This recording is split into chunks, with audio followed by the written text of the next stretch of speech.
Bible గ్రంథం నుండి ఫిలిప్పీయులకు రాసిన పత్రిక మూడో అధ్యాయము 20వ వచనం అండి. మన పౌరస్థితి పరలోకము నందున్నది, అక్కడ నుండి ప్రభువైన యేసు క్రీస్తు అను రక్షకుని నిమిత్తము కనిపెట్టుకొని ఉన్నాము.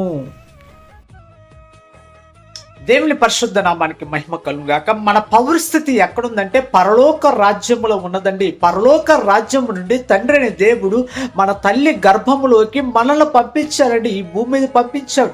ఈ భూమి నుంచి మనము ఈ లోక యాత్ర ముగించిన తర్వాత మరలా మనము మన పౌరస్థితి ఎక్కడ ఉందంటే పరలోక రాజ్యములో ఉన్న తండ్రి కాడికి మనం వెళ్ళాలండి.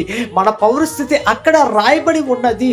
తండ్రి అనే దేవుడితో మళ్ళీ కలిసి ఉండటానికే మన పౌరస్థితి అక్కడ నిర్మించబడింది, స్థిరపరచబడి ఉంది, అక్కడ రాయబడి ఉన్నదండి.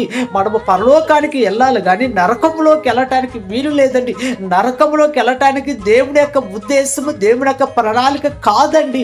మన పౌరస్థితి పరలోకానికి వెళ్ళాలనే దేవుని యొక్క ఉద్దేశము, దేవుని యొక్క ప్రణాళిక అయి ఉన్నది.